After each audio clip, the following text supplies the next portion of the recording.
So not our best night, and all of that can be credited pretty much to two things. I think that Bucknell is a really well-coached team, and they grinded on us just as much as we grinded with our press on them. And that's clearly indicative because we had 25 turnovers. I think, a team that's won 5 in a row like they have and have a post player like they do, they played a very good basketball game against us and were very well prepared.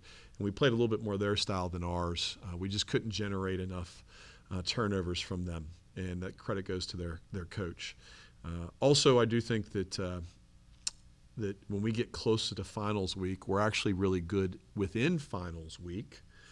But the lead up to finals, I feel like our brain turns to mush every year. And after doing it for 28 years, I really do believe that it's the preparation for finals where these games become more difficult.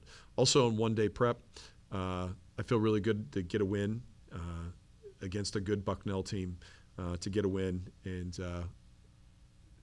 that's it for tonight. You spoke about how you guys played their game tonight, and Meg and Gabby just talked to us about how they slowed you guys down. You weren't playing how you wanted to play. How do you keep your team from getting down on themselves when they give up runs that sometimes go in the opposition's favor when they're not playing as fast as they'd like to? I think we had 2 shot clock violations.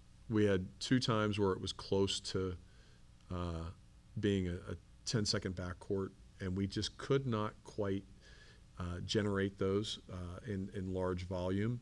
And we had 37 deflections. We'd like to be at 40, but 37 is nothing to sneeze at. But we just they were able to run their stuff, and I think the post player had a lot to do with it because we really couldn't fire. We couldn't help off the guards because they made some shots early, and they were able to get one-on-one looks in the post. I thought we were late. When the ball travels in the air, you want to move in air time, and I thought we were late a lot. We needed to move quicker while the ball was in the air, and just not a great performance by us defensively, but good enough to come away with the win. You've spoken about Meg all this year, saying she's the best player in the city. Journey, you mentioned after the pick game, she could be the second best player in the city, but Gabby, the leading scorer again tonight. How much does it help to have that third scorer coming in this year? Gabby had 16 and 6 tonight, was 2 for 4 from the 3-point line, but 7 of 10 from the field, and that's scoring at point blank range with some post players right there walled up against her. I still believe that Meg is the best player in the city and Journey's the second best player in the city, but not a great night for both of them. It could have been better for both of them, and we have very high standards for them. Gabby is happy, and Gabby is where her feet are. And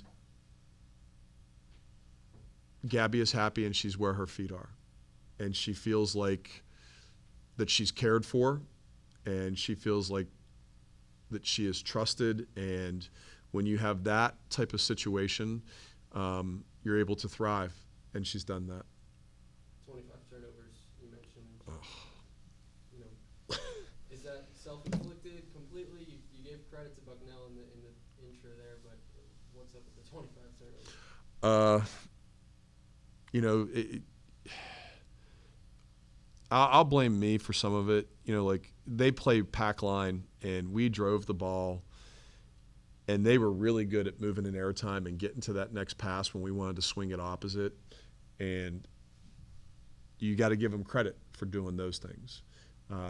We drive it baseline. We drive it through the middle, and instead of throwing it opposite, we probably should have come to more jump stop. And credit Bucknell for that, to be there on that weak side and rotate while it was in the air. We needed to jump stop more and reverse Euro kick it back the same direction that we came and have that guard slide down the arc for that. And we didn't do that enough. And even the couple times we did, I thought Bucknell was right there. I thought they did a really good job of moving in airtime and being there for the next pass, much better than we did tonight, and that's why we had 25 turnovers. 2 non-conference games left on the schedule. How are you feeling about this team on a 5-game win streak right now? Well, we have one game and then another game. And the only game that matters is Canisius. And we'll enjoy this to midnight. We'll enjoy it tomorrow. I walked into a locker room that was dead silent.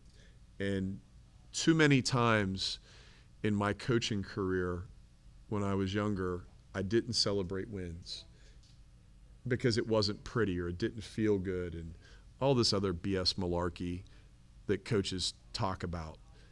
We won. We need to enjoy it. Go eat some ice cream, do whatever you do, enjoy it and celebrate it because life's too short.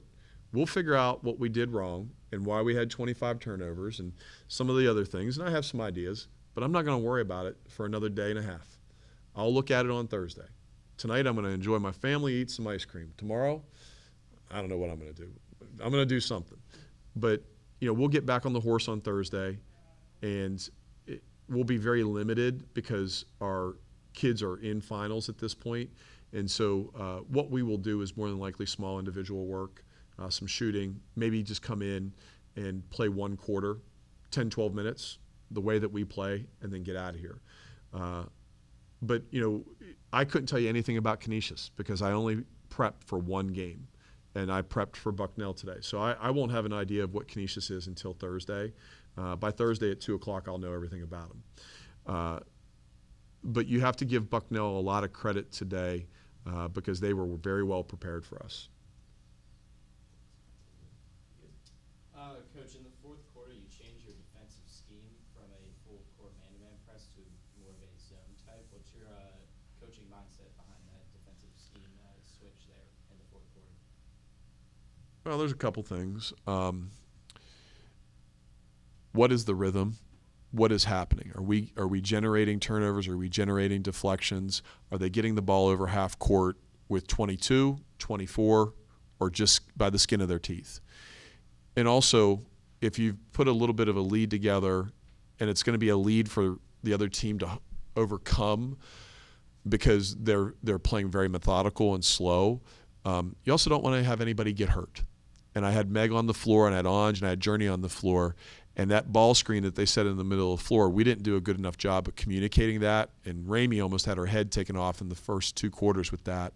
And so, we didn't want to get anybody hurt, but we still wanted to apply pressure.